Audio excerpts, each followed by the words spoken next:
This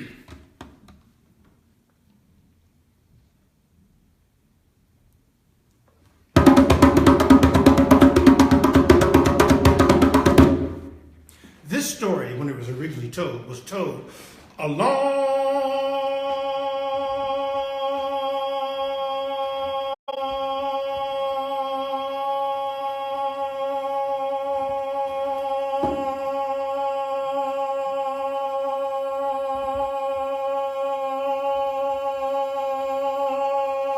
time ago, when animals could talk. Oh yes! The animals could talk a long time ago, before humans came along and messed everything up. The giraffe could talk to the monkey could talk to the gazelle could talk to the crocodile could talk to all the little fishies before he ate them up. This is a story about Anansi. Anansi is trickster. Anansi is also teacher. You see, a long time ago, Anansi, he would go to the Kijiji, that means village, and he would go just around the time people would eat. In the old days, if someone showed up while you were serving a meal, you were obligated to feed them. If they turned up late at night, you gave them a safe place to rest their head, fed them in the morning, and bid them along their way. But Anansi would show up just as folk were sitting down to eat. And people say, Karibu, which means welcome, come in. He said, Karibu, you'll say, oh, you're eating, I can't come in, I'll come back later. Oh, no, Anansi, come in, join us, we insist. Well, if you insist. And Anansi would eat and eat and eat and eat. And then he'd get up and go to the next house, and the next house, and the next house, and the next house. But he never invited anybody to come to his house or eat him food. So one day the ladies of the Kijiji, that means village, they were tired of that. They said, we must do something about this spider. He eat all our food. He never asked us to come to his place. He never feed us. And so they began to think and had ideas. No, that won't work. No, that won't work either. No, that won't work. And then suddenly they got an idea. And the idea was, well, if you want to find out what the idea was, you'll have to join us Saturday. That was amazing, Baba C. Thank you so much. Asante-san, thank you very much. Thank you. This is Mark Thorne. I'm Marilyn Stone. We're at Woodlawn Manor Cultural Park, and this is the Honorable Baba C. Yes. Thank you so much for joining us this morning. We actually are here, Mark, to talk about African culture, and during this Black History Month, and with Baba C being a huge part of that. We are here to talk about the program A Long Way From Home. And can you briefly summarize what we're going to be doing? Sure. So A Long Way From Home talks a little bit about how African culture has influenced American culture. And we have activities, hands-on activities that children can participate in throughout the day. There's a couple ways to pronounce it. Can you pronounce it? Some people say griot, some people say griot. A lot of people who say griot say so because they're under the misunderstanding that it's French, but it's not French. If you look up the word storyteller in a French dictionary or ask a French person, they're not going to say griot or griot. My attitude, griot or griot, as long as you say it with respect, and don't call me last to dinner, we cool. Well, I'll invite you long before that. The visitors here on Saturday, are they going to get to hear more of what we just started with? Yes, hopefully better.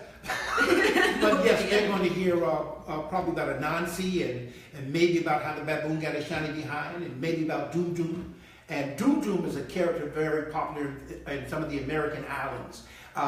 And the Doom Doom, when you adjust the accent, the name is Dum Dum. So when we do the story about Doom Doom, you learn from his experience. So you are a master storyteller. How did you become a griot, a master storyteller? Well, I was born in a log cabin back, oh no, that's somebody else. Actually, it's an interesting story. My mom says I came out talking. So I was being interviewed by a Canadian news outlet, and my mom was in the audience. They invited her up on the stage after the performance, and they interviewed her. And they said, well, how long has he been telling stories? And this is true. My mom said, well, you know, when he was born, my son, when he was born, he came out saying, yamma, yamma, yamma, yamma, yamma, yamma. Didn't have a tooth in his mouth.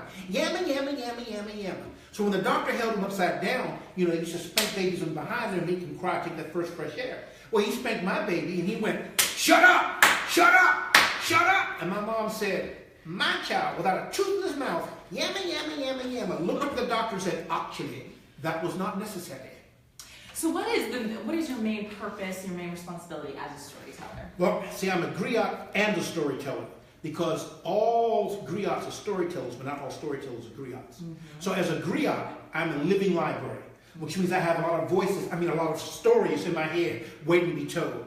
I'm also an oral historian. I am the cultural curator. I am the person that keeps the history, the culture, the ways alive, and it's my job to transmit them to everyone, especially the generation that follows. So I'm also we're supposed to be praise singers, but I'm the praise talker, because I can only sing 12 days in a year and I never know which day it is. You have some beautiful tools that I'm seeing here that you use to be a griot. Can you share what are these tools? Yes, I can. This drum, I'm going to start with the drum, because traditionally griots or jollies or griots, they play some type of instrument. And this is called a djembe. It's a particular type of instrument. Djembe, right. And djembe actually starts with the letter D. In African languages, all letters are pronounced, but some of them are whistled, some of them are clucked, some of them are real soft, and Western tongues have a difficulty getting around it, so a lot of times they drop it. So this is a cowtail switch. And it is actually, cowtail switch, and it actually comes from the tail of a cow. It is the tail of a cow. Mm-hmm. And a lot of times people go, ew! I go, do you eat hamburgers? Yes. I said, okay. That's the clean end. Yes. So it can be a symbol of authority. And in the old days, people were outside a lot, so you keep the insects away. And I'm told that some of the longer versions were used to correct the behavior of children who had not learned the errors of their ways. Okay. I want to know, where do your stories come from? From everywhere. The African diaspora is universal. You can find African tales or the descendant of African tales. Of course, you find them in the mighty continent of Africa, but you can find them in South America. You can find them in the American islands like Barbados and Jamaica and Trinidad and Tobago and Tobago. Wow, that's it. It depends on which side. I'm Southern, so I said Tobago. But anyhow, you can find them in Canada. You can find them in England. You can find them all over. And part of my job, what I find very interesting, is rediscovering their American roots and tracing them back to Africa, like Anansi tales. Mm-hmm. In this country, a lot of Anansi tales have become Bro Rabbit tales, because in African societies, small animals are given utmost respect because they must use their brains to survive. They're not strong like the gorilla. They can't run fast like the cheetah. Why do they call him a cheetah when he don't? And they can't fly like the bird. Ugh, they can't fly like the bird. So Bro Rabbit tales are actually Anansi tales. And Anansi in Africa becomes a Nancy in the islands, and sometimes becomes Aunt Nancy in the America. Because in a lot of places, people say aunt instead of aunt. My siblings have aunts and uncles. I have aunts and uncles. Aunts and uncles, yeah. And what are these connections that you're trying to get with telling all these stories as griot? I was talking to, he won't allow me to call him a former student, but I was talking to a student of mine who now is my son, okay. So he was telling me that, I said, I try to motivate. He said, no, don't ever tell anybody that again. He said, you don't motivate. Motivate means you give the person an idea or direction. You inspire. He said, when you inspire someone to do something, they go out to do it. So my stories, when I tell the stories, when I share the stories and the histories and the factoids and all that, is to inspire people to take ownership of themselves, to understand that when you look in the mirror, what you see you should be happy with. Because there are a lot of people, even in 2018, who are not happy with being deeply melanated. So my job is to inspire them to accept that, to give them self-empowerment, to knock your papers over. It inspires. And the other thing is to bring people who are not in the African diaspora, who are not of African descent, together to understand that our differences can actually bring us together, as opposed to keeping us apart. That's beautiful. Yeah. And as Mark pointed out earlier, there are a lot of things that we do every day that have African roots. Mm-hmm. Like yams, sweet potatoes, we call them yams. But in Africa, yams are larger tubers, and they vary in flesh and texture and flavor. They can be pale, they can be orange, they can be blood red, they can be purple, but they're so delicious. They're delicious. Now you got me hungry. Who are the main characters? You mentioned one of them. Who are the main characters in your stories? Well, Anansi is by far my favorite.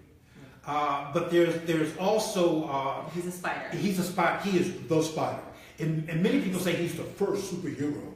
But Anansi, and they've done several adaptations of Anansi in animation and in storytelling as where he's a hero and sometimes an anti-hero. But there's Anansi, there's Inyame, who's the sky god, there's Brer Rabbit. There's so many of them. The list goes on. In fact, I could probably talk all day long just listening to the characters in the various stories. And then there's Doo-Doo. I like that. And this is a tradition in your family. How are you continuing this tradition? Okay, so in 1976, I was down at the Smithsonian Institute. They were having a folk art festival. And they had this little shanty, and they had several gentlemen up on the shanty telling stories, including this one familiar-looking guy. And when he talked, I said, he sounds like my Uncle Charles. It was my Uncle Charles. Now, that was in 1976. Okay. In 2012, guess who had the pleasure and the honor of following in his footsteps and being the storyteller for the Folklight Festival then? Yes. So I'm at least a third-generation storyteller. And I come from a line of people who excel. They excel in the kitchen, they excel in education, they excel at telling stories, but none of us are politicians. Oh, well, you know what? That's why I'm sitting next to you. That's why I'm sitting next to you. Mark, the Honorable Bobbasee will be at Woodlawn Manor at what time on Saturday? So he'll be performing at 2 o'clock. The event is from 12 to 3. And so families that arrive early can do some of our... So it dropped. We're back. Okay. We're back. Yay, we're back. We need some celebration. So we were saying that A Long Way From Home is February 10th, 12 to 3. 12 to 3, correct. And Bobbasee will be performing at 2 p.m. Well, I can't wait to see him. Yeah. Well, I hope you're here to see him. And families that arrive at the time the event starts, which is noon, can do some of our hands-on activities. So we've got an activity that talks a little bit about it takes a village to raise a child and how you can relate that into a play program. We've also talked a little bit about the Tree of Life, and we've got an art activity about that. So things for families to do. So you can take something home. Definitely. That's wonderful. This is important for Woodlawn Manor Cultural Park. Can you explain why it's so significant? Sure. So this is the first time that we will actually have programming going on inside of the Manor House, and this is a new program. This is a brand new program for us to celebrate Black History Month here at Woodlawn Manor Cultural Park. We also have another tour that we'll be doing on February 24th here on the ground that deals with some of the sites here on the property where you could have seen African Americans in the past. Wow. Because we tried to interpret the time near 1860, so where you would have seen people here on the property. Okay, so February 10th and February 24th. Yeah. And you can find that where On you go? active Montgomery. .org. Yep, .org. Perfect. We got it. Yeah, we got it, man. She's better than me. Tickets are $8 on Saturday. No, it's only $3 on this Saturday. This Saturday. Right, but for the tour it's $8. For this Saturday it's $3. $3 admission, and we got tons of parking. We've got nice, clean restrooms. So come on out and have a good time. You should have a tell about that. Well, you know, we got kids. That's important. That is. It's wonderful. If you have any questions, please shout out on Facebook right now. And what we can do is answer any further questions later on. I'm really looking forward to this. I'm hoping you will come out and join us this Saturday with Mark and the Honorable Bobbasee. You can call me Bobbasee. Okay. Well, now we're buddies. And we're Rafiki. That means friend. Oh, that makes sense. Rafiki. Yeah. And you know what? Bobbasee might even let you join him to tell a story. Oh yes, I'm an interactive storyteller, griot master storyteller. So you might find yourself wearing African clothing and help me tell the story. Ooh, can I mention? I have a podcast. Yes, they gave me a podcast. One of my sons said, "You're going to do a podcast," and I said, "Well," he said, "No." He said, "With all due respect, Bobbasee, it's not for negotiation. You're doing a podcast." So you can find me on Twitter under at The Griot Travels. You can find me on iTunes, The Griot Travels, and you can find me on SoundCloud, The Griot Travels. So please listen, please share, please like, and and please let me know how you feel about it. Obviously, your spirit is addictive. We'll see you guys come out this Saturday and sign up. If not, go to the carriage house if you haven't signed up by the time you get here. And thank you, Mark. Thank you, Baba C. We will see you next time. Bye-bye. Bye.